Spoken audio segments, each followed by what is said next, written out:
할렐루야. 주 예수 그리스도 이름으로 하나님 말씀 증거하겠습니다. 우리가 살아가면서 공통적으로 경험하는 것이 있습니다. 그것은 바로 우리가 날마다 새 아침을 맞이한다는 것입니다. 하루는 24시간이고 하루는 바로 이 아침부터 시작한다. 우리가 다 상식적으로 알고 있는 내용입니다. 우리가 살아가면서 인생의 여러 가지 계획을 세운다 하더라도 사실 그것은 아침부터 시작되는 그런 하루의 일정에 의해서 다 이루어져 가는 거 아니겠습니까? 그런데 이제 아침마다 우리가 일어날 때마다 어제 아무리 즐겁고 기쁜 일이 있다 하더라도 한숨 자고 나면 그게 마치 꿈을 꾼 것만 같습니다. 뭐 그냥 또 새로운 하루가 내 앞에 이제 펼쳐지는 것이죠. 그리고 어제 참 괴롭고 힘든 일이 있어가지고 밤잠을 설치면서 이리 뒤척 저리 뒤척 하다가 결국 겨우 잠이 들어가지고 아침에 일어나면 입맛이 쓰고 그리고 오늘 하루를 또 어떻게 살아야 되나.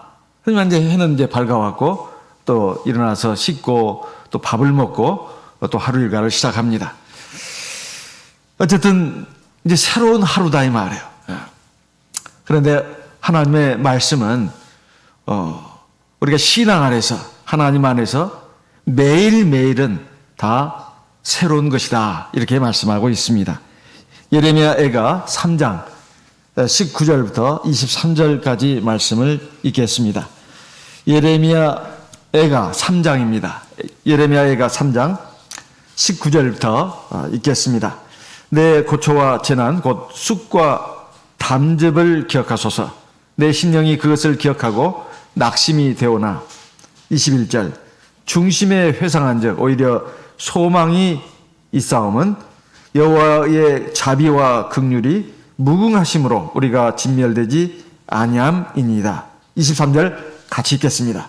이것이 아침마다 새로우니 주의 성실이 크도소이다.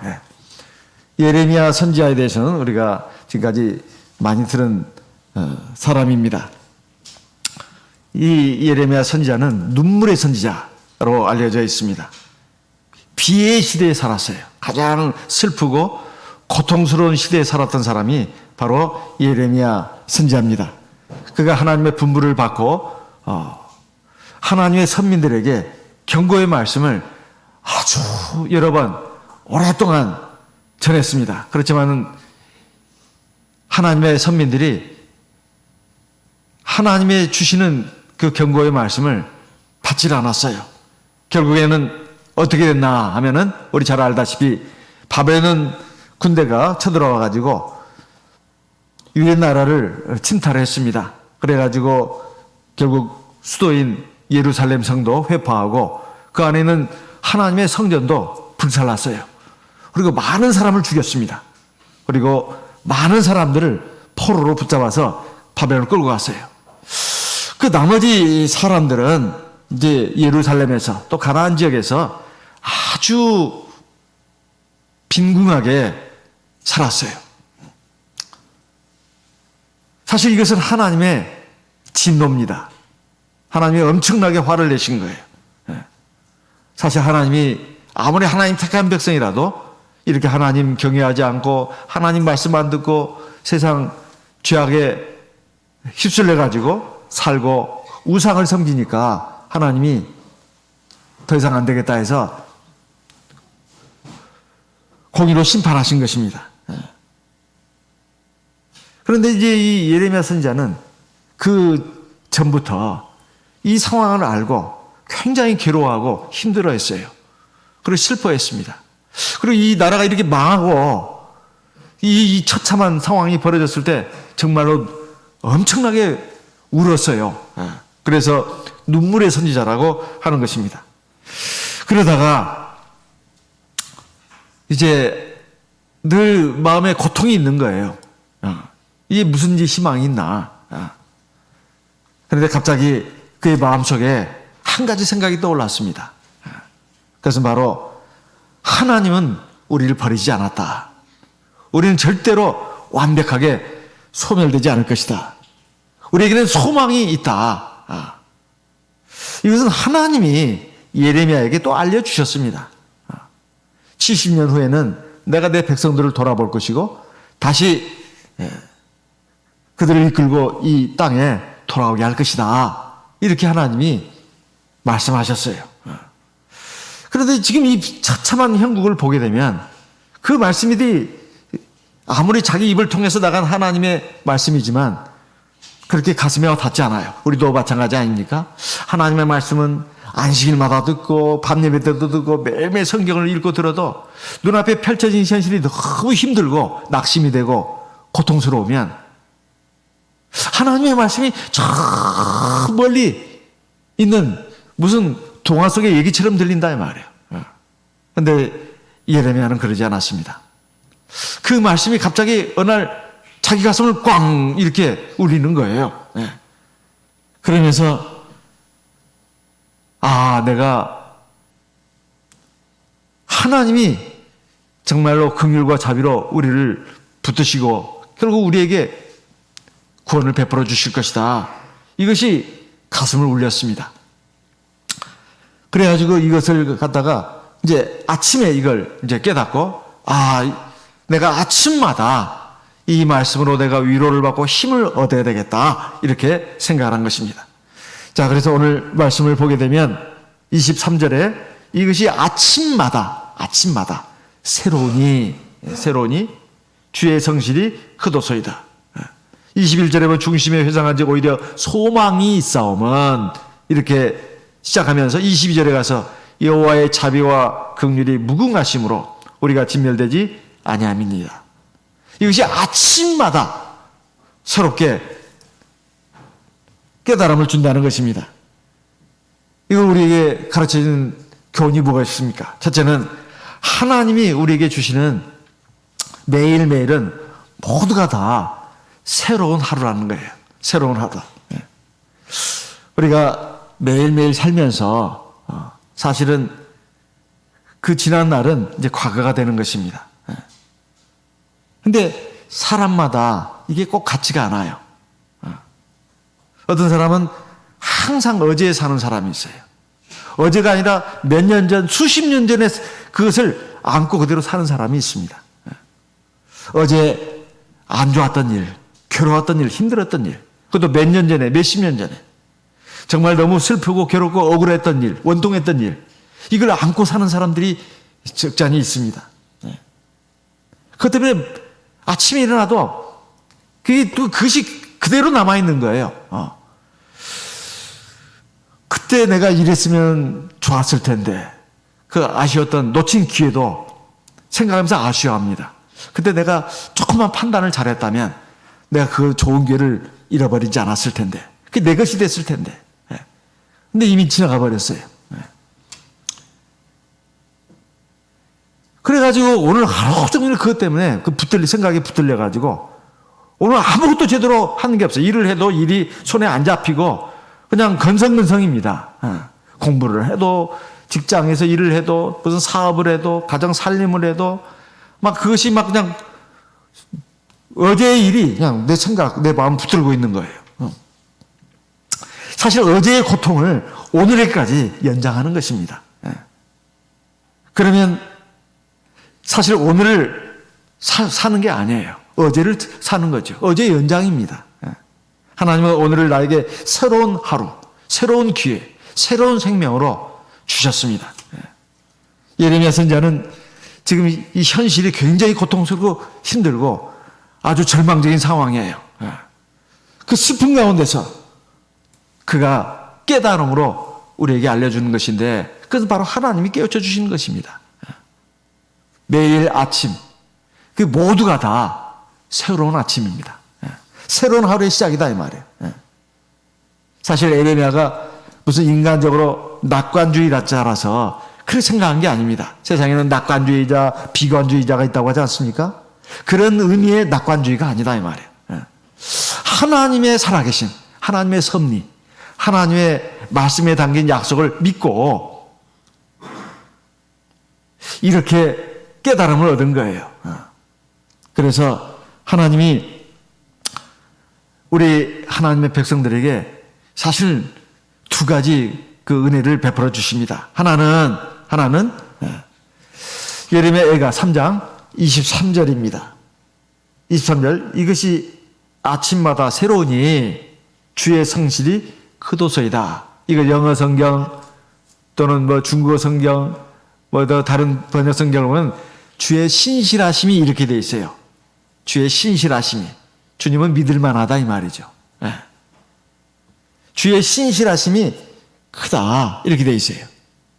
주의 신실하심이 대체 무엇입니까? 네. 그것은 바로 세상은 변해도 하나님은 변하지 않는다는 거예요. 사실 세상이 변하는 것 같아도 하나님이 세상 끝날까지 변할 수 없게끔 만들어 놓으신 것도 상당히 많습니다. 네. 아침이 되면 동쪽에서 해가 뜨지 않습니까? 또 해가 집니다. 또 봄, 여름, 가을, 겨울이 있습니다. 네. 그리고 이 낮에는 빛을 비춰주시고 밤에는 어둠을 주셔서 우리로 하여금 쉬게 하십니다. 네. 만약에 낮에 빛을 주시지 않다면 만물이 살 수 없다. 사람도 살아갈 수 없다. 하나님은 아십니다. 하나님께서 최초로 인류를 멸망하시고 나서 이제 노아와 그 가족들을 새로운 세상에 내보내지 않았습니까? 그 노아가 하나님 앞에 제사를 드렸습니다. 그랬더니 하나님이 노아의 제사를 흠양하시고 약속하셨어요. 천지 만물이 있을 동안에는 봄, 여름, 가을, 겨울 심음과 거둠이 그치지 아니하리라. 그것은 세상 끝날까지 하나님께서 이 중요한 원칙을 지켜나가시겠다는 것입니다. 그래서 세상 끝날이 되기까지는 하나님께서 정하신 그 법도대로 섭리대로 만물이 다 움직여 나간다는 것. 이게 하나님의 신실하심이다 이 말이에요. 사실 이것은 우리의 구원과도 관련해서 하나님의 신실하심이 있습니다. 고린도 전서 1장 9절 말씀을 읽겠습니다. 고린도 전서 1장 9절입니다. 고린도 전서 1장 9절. 고린도 전서 1장 9절. 너희를 불러 그의 아들 예수 그리스도 우리 주로 더불어 교제케 하시는 하나님은 미쁘시도다, 믿을만하도다, 신실하도다 이 말입니다. 하나님께서 우리를 택해가지고 자기 백성으로 삼으시고 자기 자녀로 삼으셨어요. 그래서 영원한 하나님의 나라를 우리에게 유업으로 주시겠다고 약속을 하셨습니다. 하나님이 나를 택하셨다면 끝까지 내 구원을 위해서 하나님이 인도하시고 역사하신다 그 말입니다. 그러니까 살아가면서 내가 이래가지고 하나님 나라 갈 수 있을까? 참 이렇게 간혹 그것도 참 좋은 고민입니다. 이렇게 근심하는 성도님들이 종종 있어요. 걱정할 필요가 없습니다. 걱정할 필요가 없어요. 하나님이 도중에 나를 내치지 않을까, 버리지 않을까? 절대 그러지 않습니다. 조건이 있어요. 내가 하나님을 버리지 않는 한. 그것이 있다면 절대로 하나님은 나를 버리지 않는다 이 말이에요. 데살로니가 전서 5장 9절 말씀을 같이 읽겠습니다. 데살로니가 전서 5장 9절 같이 읽겠습니다. 데살로니가 전서 5장 9절 말씀 같이 읽겠습니다. 하나님이 우리를 세우심은 노하심에 이르게 하심이 아니요 오직 우리 주 예수 그리스도로 말미암아 구원을 얻게 하신 것이라. 중간에 하나님이 우리에게 화가 나가셔가지고 나를 내치시고 버리시고 그러기 위해서 우리를 부르신 게 아니다 이 말이에요. 절대 하나님은 그런 하나님이 아니에요. 우리로 구원하기 위해서 우리로 구원을 얻게 하기 위해서 우리를 불러내신 것이고 자기 백성으로 삼아 주셨다 이 말이에요. 그리고 이제 걸어가는 중에 여러 가지 많은 일들이 있는데 사실 하나님이 다 섭리하시고 주관하시는 거예요. 우리는 그것에 순종해서 따라가기만 하면 됩니다. 그래서 데살로니가 전서 5장 24절 같이 읽겠습니다. 24절 같이 읽습니다. 너희를 부르시는 이는 미쁘시니 그가 또한 이루시리라. 그 앞에 말씀은 하나님이 우리에게 어떻게 하시는가 이것이 쭉 기록되어 있습니다. 우리가 많이 들어서 알고 있습니다. 결국 이것을 하나님이 행하시고 결국 이루어 가신다는 거예요. 우리는 거기에 그냥 따라가면 되는 거예요. 근데 따라가지 않고 내가 다른 길로 샌다거나 하나님을 버린다면 그건 안 되는 것입니다. 그래서 하나님의 신실하심에 대해서는 조금도 의심할 것이 없다 하는 거예요. 또 하나. 우리가 살아가면서 참 이런 어려움 저런 어려움을 겪습니다. 그럴 때마다 하나님이 정말 나를 사랑하시나, 그리고 하나님 정말 계시나, 이렇게 의심이 될 때가 있어요. 너무 마음에 낙심이 되고 힘이 드는 이런 어려운 일을 만날 때 그런 생각이 안 들 수가 없습니다. 과연 하나님은 신실하신 하나님일까요? 신실하신 하나님입니다. 고린도전서 10장 13절 말씀을 읽겠습니다. 고린도전서입니다. 고린도전서 10장 13절 말씀, 고린도전서 10장 13절 같이 읽겠습니다.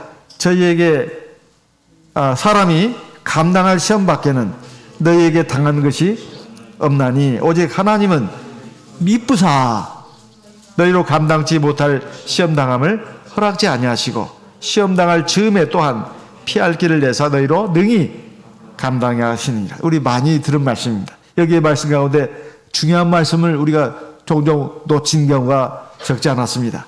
오직 하나님은 어떠시다고요? 하나님은 미쁘사는 믿을만 하사 그 말입니다. 신실하사 그 말이에요. 하나님은 굉장히 신실하신 분이에요.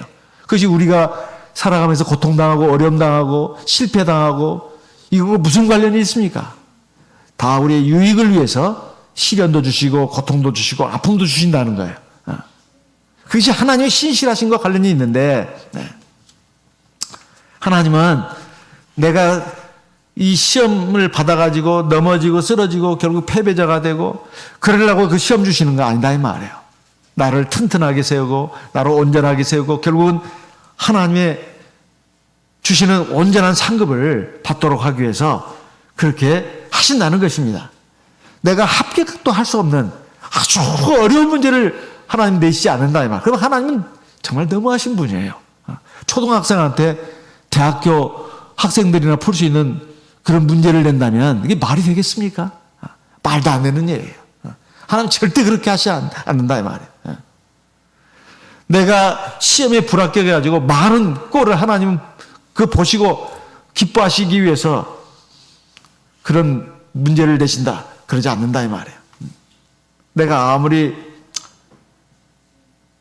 참 어려운 시험을 만나고 그리고 시련이 많다 할지라도 내가 이길 수 있는 시험을 하나님 주십니다. 이길 수 없는 시험을 하나님 절대 주지 않는다 이 말이에요. 사실 사람마다 다 다릅니다. 믿음이 어린 사람도 있고 믿음이 중간치 잘한 사람이 있고 믿음이 아주 크고 강한 사람이 있고 다 달라요.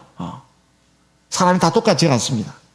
그래서 어떤 사람들은 아주 믿음이 좋은 사람이 있는데 그런 사람은 큰 시험을 받습니다. 작은 시험 가지고는 간에 기별도 안 가요. 그리고 그 근본적인 중요한 문제를 고치지를 못합니다. 근데 아직 믿음이 어린 사람, 이제 막 신앙생활을 시작한 사람한테는 엄청난 그 시련을 주시지는 않아요.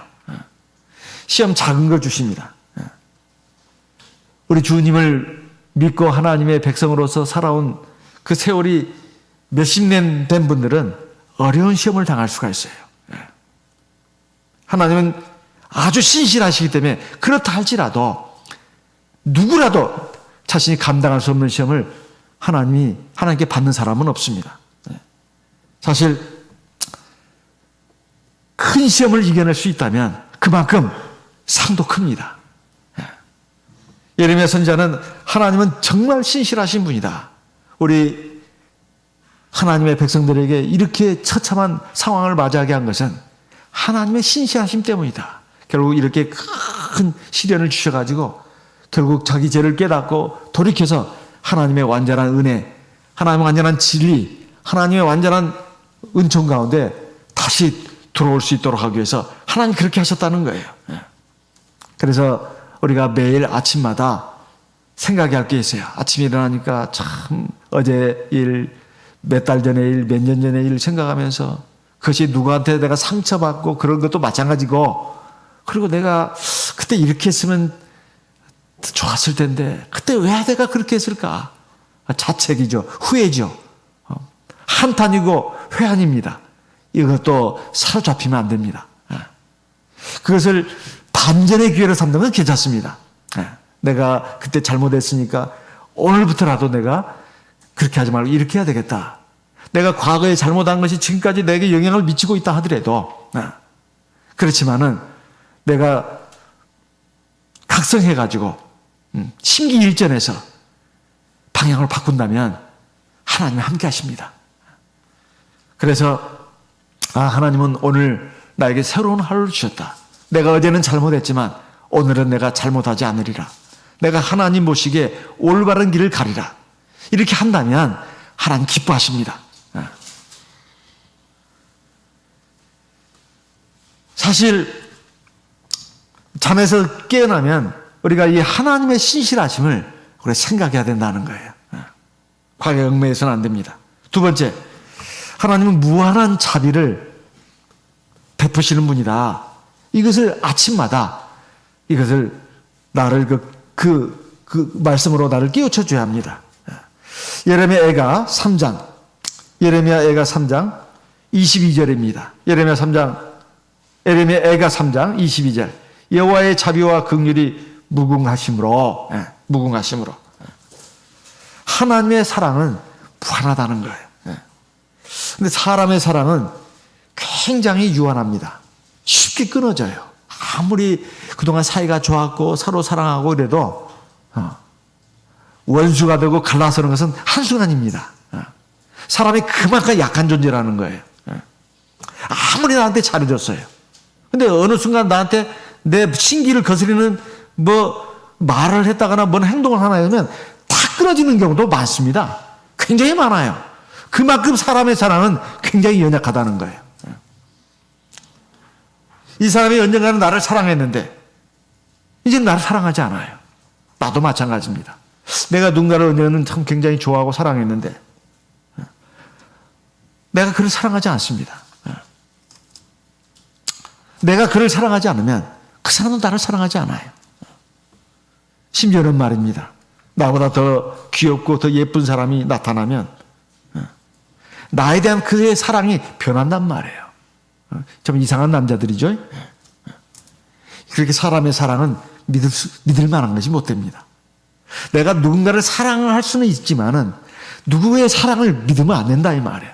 하나님의 사랑 외에는 완전한 사랑이 없습니다. 사람의 사랑은 다 유한한 거예요. 한계가 있어요. 예레미야 선지자는 하나님의 사랑은 완전하다, 절대적이다, 그래서 믿을만하다 하는 것을 알았습니다. 그 하나님의 사랑이라고 하는 것은 내가 하나님 앞에 잘하고 하나님 말씀도 잘 듣고 그럼 하나님이 기뻐하시고 상 주셔요. 하나님 사랑이죠. 꼭 그렇게만 나타나는 게 아닙니다. 하나님의 사랑은 내가 잘못했습니다.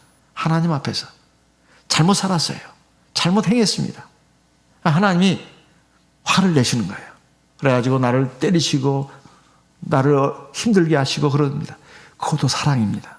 하지만 그렇게 때리고 상처나게 하고 내버려 두시냐? 그게 아니다 이 말이에요. 매 맞고 상처받고 내가 울고 힘들어하고 그리고 하나님 앞에 탄식하면서 매달려서 기도하고 울부짖고 하나님이 안아가지고 그 상처를 어루만져 주시고 싸매 주신다 이 말이에요. 이사야 30장 26절 말씀을 읽겠습니다. 이사야 30장 26절입니다. 이사야 30장 26절. 여호와께서 그 백성의 상처를 싸매시며 그들의 맞은 자리를 고치시는 날에는 달빛은 햇빛 같겠고 햇빛은 칠배가 되어 일곱 날의 빛과 같으리라. 하나님이 그 백성의 상처를 싸매시고 그 맞은 자리를 고치시는 날이 있다는 거예요. 그때는 달빛이 햇빛 같겠고 그 햇빛은 보통 세상의 햇빛보다도 7배나 된다는 거예요. 이게 엄청난 하나님의 은총이 주어진다 이 말입니다. 호세아 6장 1절 말씀도 읽겠습니다. 호세아 6장 1절입니다. 호세아 6장 1절 말씀 같이 읽겠습니다. 오라 우리가 여호와께로 돌아가자.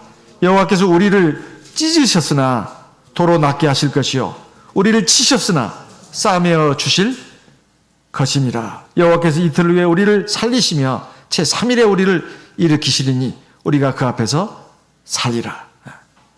우리가 하나님께로 돌아가자. 하나님은 우리를 찢으셨으나 우리를 도로 낫게 하시고 우리를 치셨으나 우리를 싸매어 주신다. 이렇게 말씀하고 있습니다.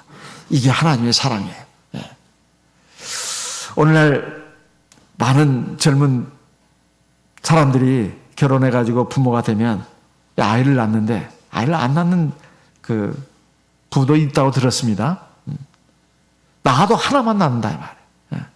왜냐하면 너무 자식 키우기가 힘든 세상이에요. 그러다 보니까 무슨 또 일이 벌어지나 하면은 자녀가 이제 하나나 잘해야 둘밖에 안 돼요. 그러니까 막 자녀들 막 비를 맞춰주는 거예요. 부모가 자녀에게 순종하는 것입니다. 애들이 하자는 대로 해요.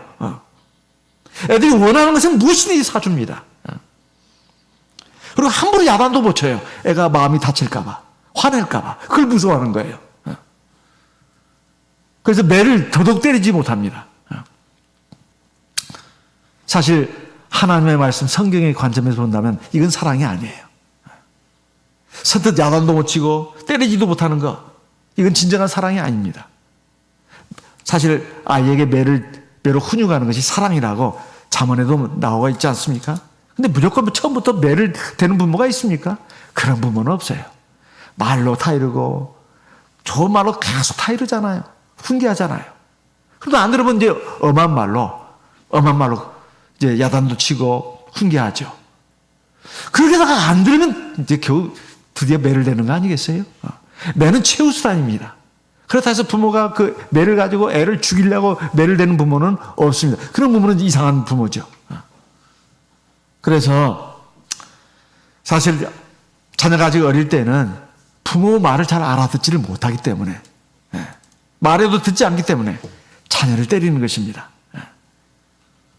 손바닥으로 엉덩이를 때린다거나 뭐 매로 손바닥을 때린다거나 막 이런, 그 매는 사랑의 매라고 할 수 있죠. 하나님께서 자기 백성을 대하시는 것도 그렇습니다. 하나님이 처음부터 화를 내시고 매를 대시고 그런 하나님이 아니다 이 말이에요. 하나님은 조용히 말씀하십니다. 미세한 음성으로, 세미한 음성으로. 그게 말같이 안 듣는 거예요. 하나님의 말씀이 너무나 부드러우니까, 너무나 세미한 음성처럼 들리니까 말같지 않는 소리로 듣는다 이 말이에요. 그래서 이제 계속 이제 그 다음에는 조금 큰 소리를 높이죠. 선지자들을 보내고 꾸짖기도 하고 야단도 치고 그렇게 합니다. 그래도 안 들어요. 그럼 어떻게 하겠어요? 마지막 수단이 매인 것입니다. 매로 때리시는 거예요. 그게 고난이죠. 징벌입니다. 그러면 이제 하나님이 매를 때리시면 굉장히 아프거든요. 무섭습니다. 그러면 이제 마음의 상처, 몸의 상처 막 생기죠. 하나님 내버려 두지 안 그래요. 그 매를 맞았는데도 하나님께 원망하고 막 그 대들고 그런다면 그 매는 아직 끝나지 않았습니다. 이제 어느 날, 내가 잘못했구나. 하나님 앞에 울면서 자기를 돌아보고 자기 죄를 깨닫고 하나님 앞에 회개하면 하나님이 감싸주시고 안아주시고 그 상처를 어루만져 주시고 치유해 주시는 거예요. 그리고 더 큰 상을 주시는 것입니다. 이게 부모가 자식 훈육하는 거하고 굉장히 비슷해요. 그래서 하나님의 사랑이라고 하는 것은 우리가 하나님의 말씀을 잘 듣고 순종할 때만 주어지는 게 아니고, 내가 하나님 앞에 불순종하고 말을 안 듣고 그럴 때 하나님이 나를 훈계하고 징책하실 때도 하나님의 사랑이 주어진다, 이런 말이에요. 그래서 이걸 깨닫고 아침마다 하나님이 나를 버리셨나 봐, 이 생각은 금물입니다. 절대로 그러지 않아요. 자기가 하나님을 버린 것이지, 하나님을 떠나서 자기 멋대로 사는 것이지, 하나님이 나를 버리지는 않습니다. 내가 지금 시련과 고통 가운데 있다 할지라도 절대 잊어서는 안 되는 게 있어요.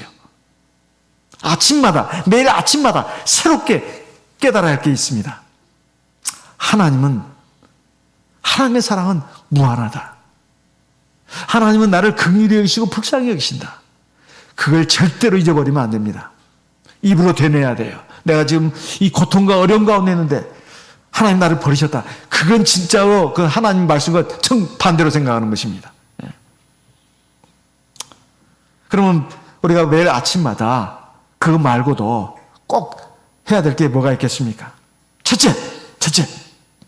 아니, 매일 자고 일어나면 아침을 맞이하잖아요. 첫째, 매일 아침마다 하나님 은혜에 감사할 줄 알아야 합니다.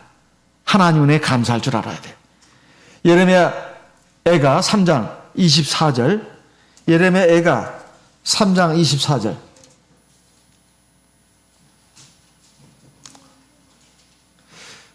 내 심령에 이르기를 여호와는 나의 기업이시니 그러므로 내가 저를 바라리라 하도다. 자기 마음에 자기가 말하는 것입니다. 하나님은 나의 기업이시다.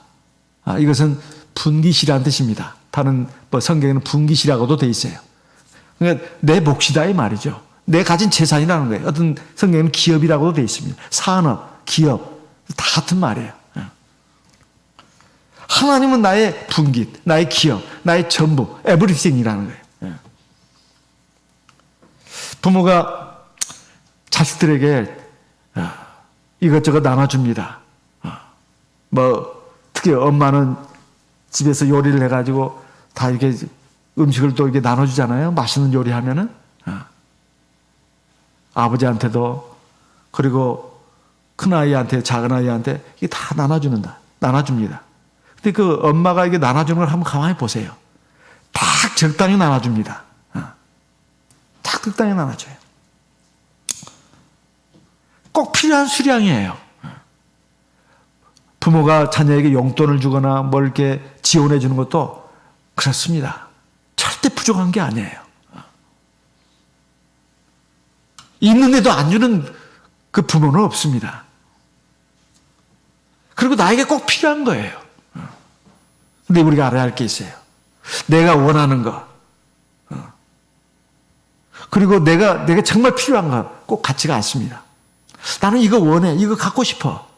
그렇지만 나에게 불필요한 것이 있어요. 그리고 나한테 오히려 위험한 것도 있습니다.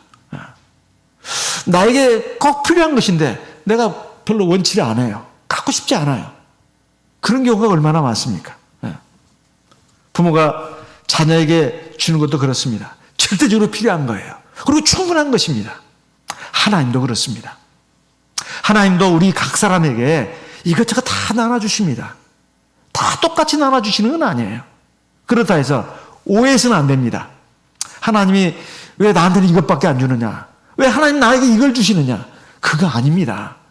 하나님은 나에게 꼭 필요한 걸 주신 거예요. 그리고 충분히 주셨습니다. 이건 나한테 필요 없는 것인데 그건 자기 생각이에요. 이건 나한테 부족한데 자기 생각입니다. 하나님은 절대로 그렇게 하지 않습니다. 우리가 매일 아침에 잠에서 깨어나서 침상에서 일어나면 제일 먼저 해야 될 것이 하나님 앞에 감사기도 드리는 거예요. 하나님, 지난 밤도 주의 품 안에서 편히 자게 해주셔서 감사합니다. 그리고 이 새 하루를 주신 거 감사합니다. 어제는 비록 힘들고 괴로웠고 그리고 지금도 낙심되는 일이 있지만 하나님 나에게 이 새 하루를 주신 거 참 감사합니다. 정말 구체적으로 감사할 것이 얼마나 많은지 모릅니다. 첫째는 나에게 이 생명을 주신 거, 이 감사해야 돼요. 내가 또 이렇게 침상에서 자리를 털고 일어났구나.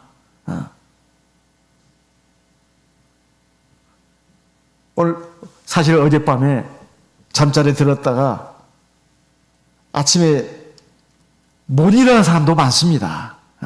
죽은 사람도 많아요, 밤에. 그런데 지금 나는 아침에 일어나가지고 아침에 그 새벽 빛을 봅니다. 그럴 때 너무 참 신선하다. 비록 힘들었지만, 나에게 또 이 새 하루가 주어졌구나. 그런 생각을 할 때가 적지 않지 않습니까?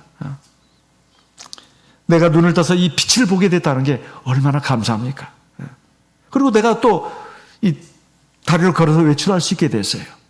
사실 병원 신방을 해본 분들은 이거 절감합니다. 내가 저 침상에 누워있지 않고 산소 마스크 끼지 않고 또 뭘 뚫어가지고 거기다가 뭡니까 음식을 주입시키지 않고 늘 막 이렇게 뭔가에 의지하지 않으면 내가 거동도 할 수 없는 그렇게 되지 않고 지금 걸어 움직일 수 있다는 것이 얼마나 감사한지. 이게 보통 일이 아닙니다. 사실은 다른 건 다 있는데 그거 없어 보세요. 정말로 너무 힘든 거예요. 그리고 아침에 일어나 보니까 집이 있는 거예요. 집이.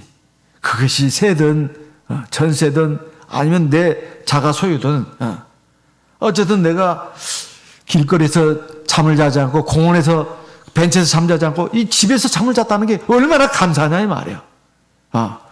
이런 복음자를 준 것이 얼마나 감사하다 이 말이에요. 그리고 하나님이 나에게 건강 주신 거 이거 감사해야 되지 않습니까? 제가 대방교회 두 번째 심호할 때가 50대 중반으로 기억됩니다. 어느 날 무릎이 너무 아프더라고요. 무릎 꿇고 기도할 수가 없어요. 그래서 정형외과에 갔습니다. 사진도 찍었어요. 담당 의사가 저한테 말했습니다. 노화가 시작됐습니다. 그러더라고요. 무릎에 연골이 닳았다는 거예요.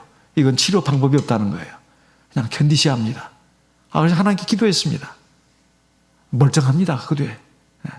한동안 제가 그걸로 고생했는데 멀쩡했어요. 그리고 이제 가까운 최근의 일만 좀 얘기하겠습니다. 수원에 제가 4년 전에 부임했습니다.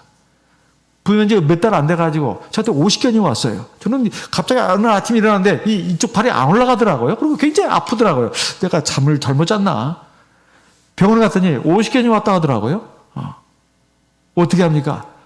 그냥 참고 견디셔야 되고 이거 참 힘듭니다. 그래서 하나님께 기도했습니다. 얼마 몇 주 안 됐을 거예요. 제가 계속 팔을 돌리기도 하고 이랬는데 나았습니다. 또 얼마 후에 저는 TV 광고에서 씻고 뜯고 뭐 그런 잇몸 치료약 이럴 때마다 어떻게 저런 약도 다 있나 저는 이해를 못했어요. 사람이 아파 보지 않으면 이해 못합니다. 근데 어느 날 제가 음식을 씹는데 잇몸이 아프더라고요. 이는 멀쩡한데 그래서 이게 보니까 이게 또 노화 현상이에요. 노화 현상. 그래서 하나님께 또 기도했습니다. 지금 괜찮습니다. 저는 지금 기도해가지고 하나님이 들어주셔다 그걸 지금 말씀드리는 것이 아니라 당연히 하나님 은혜입니다. 사실 잇몸이 안 아픈다는 것도 얼마나 감사한 일인가. 사실 제가 별로 운동을 이게 핑계인데요. 핑계일 수도 있습니다. 시간이 없어서 운동할 시간이 없어요. 일주일에 겨우 3번, 그것도 1시간 정도 여기 수원여대까지 한 번 돌아오는 게 그게 전부입니다. 그 1시간 정도 걸리더만요. 사실 운동 별로 없어요. 어느 날은 심장이 갑자기 요동을 치더라고요. 깜짝 놀랐습니다. 보니까 이거 위험한 증세예요. 그래서 하나님께 기도했습니다. 지금 하나님이 건강을 주셨어요. 그래서 하루하루 산다는 것이 얼마나 감사한가. 아무 일 없이 일어나서 우리 성도님들 보니까 대부분 다 젊고 건강하십니다. 이게 얼마나 큰 복인지 몰라요. 그리고 밥을 먹으면 맛있어요. 소화가 됩니다. 얼마나 감사합니까? 사람의 치명적인 단점은 하나님 은혜에 감사할 줄 모른다는 거예요. 하나님이 나에게 준 것이 왜 이렇게 적은가? 이게 충분치 않다. 이건 정말로 문제입니다. 하나님이 나에게 주신 것에 대해서 감사할 줄 알아야 돼요. 그리고 지금까지 내가 누려온 것에 대해서 하나님께 감사할 줄 알아야 합니다. 이게 정상인 거예요. 그런데 어떤 사람은 내가 누구한테 이제 예를 들면 선물을 했습니다. 근데 그 사람이 나는 나 딴에는 굉장히 좋은 걸 했어요. 근데 시덥지 않아요. 이런 걸 나한테 주나. 그러면 내 마음에 그거 나한테 다시 돌려줘라. 이런 마음이 막 일어날 정도예요. 예를 들면 예를 든 것입니다. 하나님도 그렇다 이 말이에요. 하나님이 우리에게 이것저것 주셨는데 항상 우리 얼굴에 불만의 표정이 가득해요. 하나님이 나에게 이것밖에 안 주시는가. 그럼 하나님이 어떻게 하시느냐. 내 삶이 너무 고달프다는 거예요. 왜 나에게 힘든 삶을 주셨냐? 그러면 하나님이 그러냐? 싫으냐? 내가 가져가야 되겠다. 네 생명도 원래 내가 너한테 준 거니까 내가 취해갈 것이고 네가 가지고 있는 거 내가 다 가져갈게. 그러셔야 속이 후련하겠습니까? 하나님이 우리에게 주신 것은 다 좋은 것이고 다 필요한 것이고 또 충분한 것입니다. 절대로 불평불만할 것이 없어요. 네가 그렇게 살아가는 게 그렇게 힘들다고 자꾸 그러는데 그럼 그만 살아라. 그만 살아. 내가 너 데려갈게. 그래야 속이 후련하겠습니까? 내가 살아있다는 것이 사실은 기회입니다. 그래서 내가 더 나아지고 하나님 앞에 더 착한 사람 되고 바른 사람 되고 내가 하나님 나라에 들어가면 더 많은 상급을 가질 수 있는 어떤 기회가 주어진 거예요. 살아있는 건 사실 기회예요. 이 소중한 기회를 갖다가 어찌 그렇게 생각하냔 말이에요. 항상 하나님 원망하고 그런단 말이에요. 배우자 원망하고 자식들 원망하고 내가 가진 이 직업을 원망하고 내 주변 환경을 원망하고 날씨가 더울 때는 더 춥겠다고 원망하고 비가 막 내릴 때는 왜 이렇게 비가 막 많이 내리냐고 좀 햇볕이 들었으면 좋겠다고 또 원망하고 그러면 아이고 너 하나님이지 마서 그만 사는 게 좋겠다. 맨날 원망밖에 없으니 말이에요. 우리가 왜 항상 살아가면서 즐겁지 않은가? 왜 항상 마음이 불안한가? 가장 근본적인 것은 하나님에 대한 믿음이 없기 때문에 그렇습니다. 그와 플러스 하나님의 은혜에 감사하는 마음이 없기 때문에 그래요. 사실 내가 불안해하고 내가 내 삶에 대해서 우울하고 또 화나는 거 이거하고 하나님 은혜에 감사하는 것은 절대로 병존할 수가 없어요. 하나님의 은혜에 감사하는 사람이 어떻게 우울할 수가 있냐 이 말이에요. 그리고 불안해하고 걱정할 수가 있냐 이 말이에요. 하나님 은혜에 항상 감사하는 사람이 하나님 은혜에 감사할 줄 모르기 때문에 불안한 겁니다. 그리고 걱정하는 거예요. 그리고 막 우울한 겁니다. 우울해요. 하나님 은혜에 감사할 줄 모르니까 막 화가 나고 우울하고 짜증이 나고 불안하고 걱정이 되고 하나님 은혜에 감사할 줄 모르기 때문에 그러는 거예요. 하나님이 나를 인도하시고 주관하시고 나에게 항상 은혜를 베풀고 있다. 그리고 나를 그렇게 이끌어 가신다. 그걸 인정하고 감사하는 사람이라면 절대 그럴 수가 없습니다. 하나님은 분명히 나를 좋은 길로 인도하고 있어. 나에게 은혜를 베푸실 거야. 내가 불안해하고 걱정하는 것은 하나님에 대해 믿음이 없기 때문에 그렇습니다. 만약 내가 지난날에 대해서 하나님께 감사할 줄 안다면 앞으로의 삶도 하나님이 분명히 인도하실 것이다 생각하면서 감사하는 마음이 들고 마음이 평안해집니다. 불안 걱정하지 않게 된다 이 말이에요. 그 비결을 빌립보 4장에서 이렇게 우리에게 하나님이 알려주고 있습니다. 빌립보 4장 6절 말씀 소리내서 읽겠습니다. 빌립보 4장 6절입니다. 빌립보서 4장 6절 같이 읽겠습니다. 빌립보서 4장 6절입니다. 아무것도 염려하지 말고 오직 모든 일에 기도와 간구로 그 다음에요. 너희 구할 것을 어떻게 하라고요? 감사함으로 하나님께 아뢰라. 감사함으로 하나님께 아뢰라는 거예요. 아무것도 염려하지 마라. 이 염려는 사실 걱정, 불안이라는 뜻입니다. 우리가 사실 미래를 생각하면 인간적으로 생각하면 말입니다. 걱정이 되고 불안이 않을 수가 없어요. 사실 미래라고 하는 것은 내일이라고 하는 것은 사람 힘으로 어떻게 할 수 있는 게 아닙니다. 내가 내 힘으로 뭐 어떻게 할 수 있다 할 것 같으면 불행할 이유가 없지요. 내가 마음대로 할 수가 있으니까. 근데 사람은 피조물이잖아요. 유한자잖아요. 지혜와 능력이 한계가 있잖아요. 근데 하나님은 완전하신 분입니다. 모든 걸 주관하신다 이 말이에요. 지혜와 능력이 무궁하십니다. 내가 어떻게 내 마음속에서 일어나는 불안, 걱정을 해결할 수 있을까요? 오늘 말씀이 그걸 알려줍니다. 첫째는 기도하라는 거예요. 불안하고 걱정이 되면 어떻게 하라고요? 어떻게 하라고요? 기도하라 이거. 누구한테? 하나님께. 하나님께. 사실 기도가 충분치 않기 때문에 그렇습니다. 불안하고 걱정하는 것은 사실 하나님께 기도가 않기 때문이고, 첫째, 기도를 해도 기도가 충분치 않아서 그래요. 그래서 불안한 거예요. 걱정이 되는 거예요. 기도가 충분한 사람은 절대 불안하거나 걱정하지 않습니다. 기도가 없거나 기도를 해도 기도가 충분치 않은 사람이 늘 걱정이 되고 불안한 거예요. 그 두 번째, 기도를 해도 말입니다. 맨날 달라고만 해. 이거 해주세요, 저거 해주세요, 이 문제 해결해 주세요. 당연합니다. 당연한 거예요. 하지만 중요한 게 하나가 빠졌어요. 감사가 빠졌다는 거예요. 우리가 항상 하나님 이거 해주세요, 저거 안 해주세요, 기도가 나면 하나님 내 기도 들어주실까 노심초사합니다. 늘 마음이 불안한 거예요. 기도를 했으니까 해도 불안한 거예요. 왜 그러냐? 평안이 없어요. 또 왜 그러냐? 뭘 달라고 하나님께 구한 건 있어요.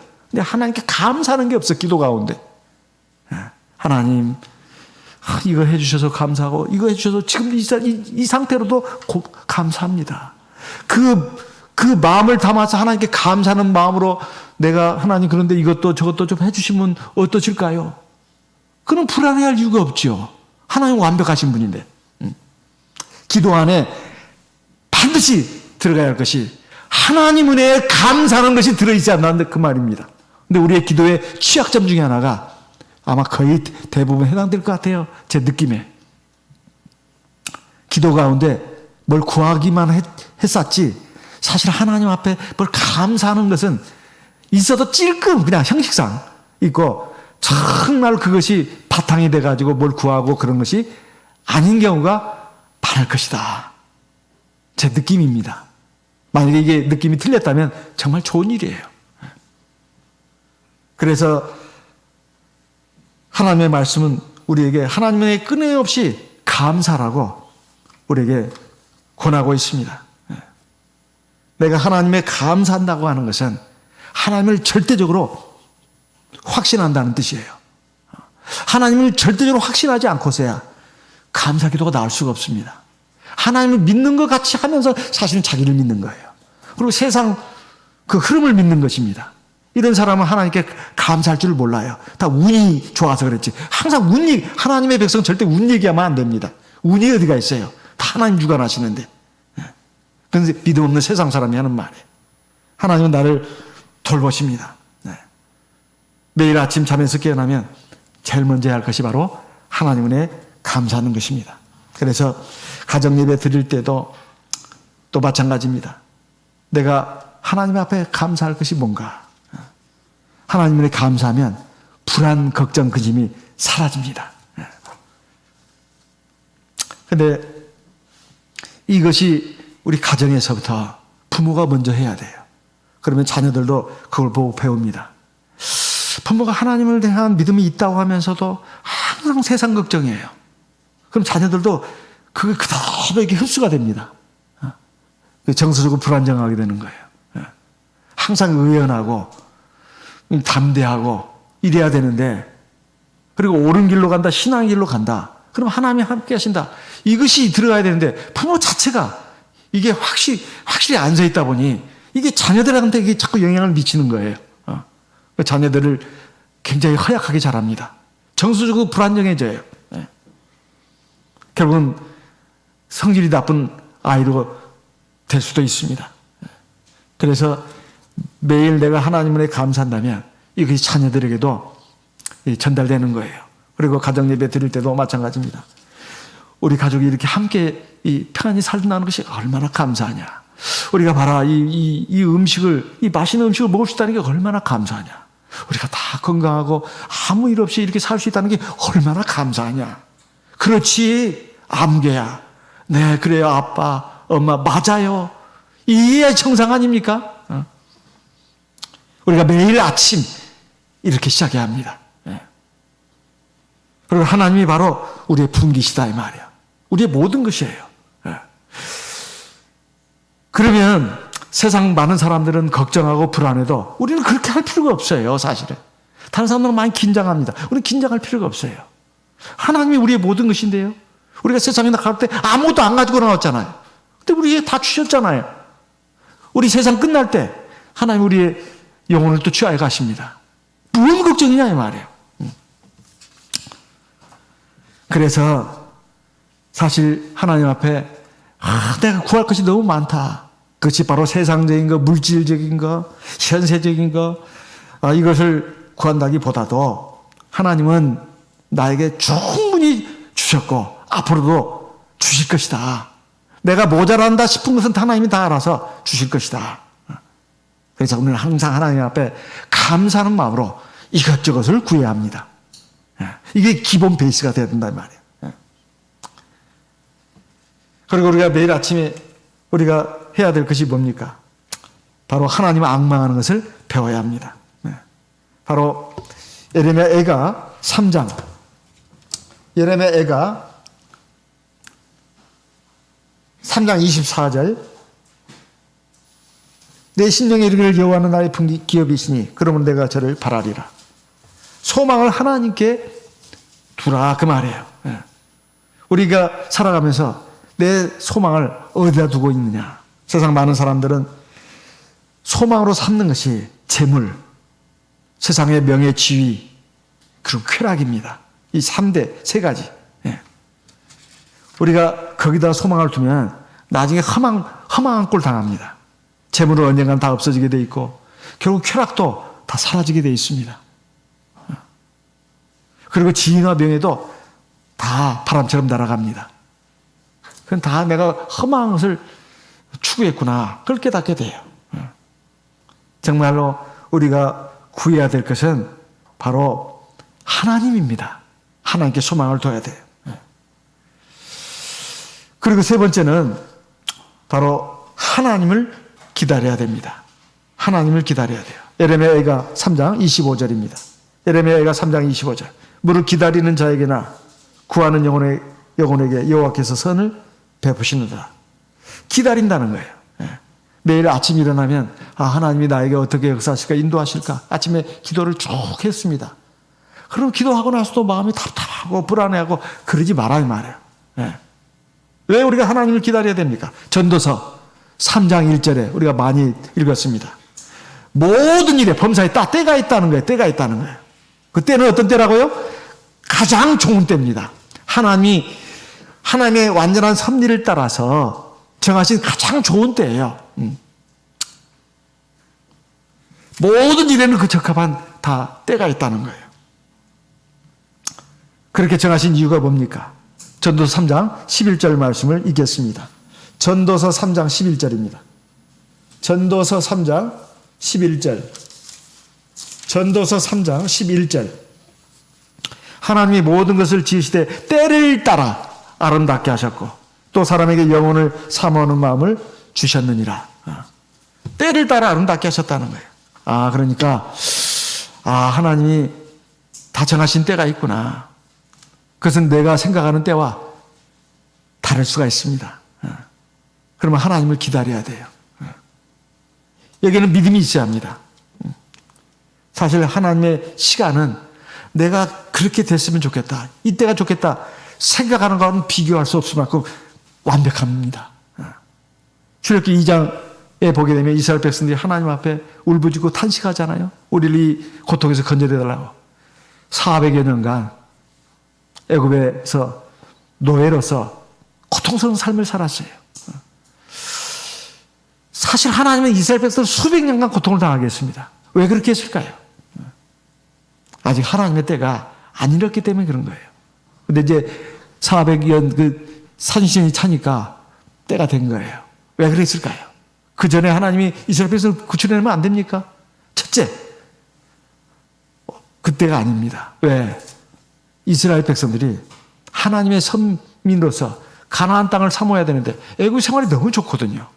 너무 좋아요. 물자도 풍부하죠. 살아가기가 너무 편리합니다. 그러니까 뭐 하나님이 약속하신 가나안 땅 천국 아무 귀에 들어오지도 않아요. 그때 만약에 모세가 가지고 가자 그러면 갔을까요? 뭔 소리요? 우리가 여기 살기 좋은데 뭔 천국 자꾸 얘기했어. 지금 살 날이 우리가 얼마나 많은데 씨도 안 먹힙니다. 근데 이 고통을 계속 당하다 보니까 애굽에 대한 소망이 다 끊어져 버린 거예요. 하나님이 약속하신 가나안 땅을 바라보게 된 겁니다.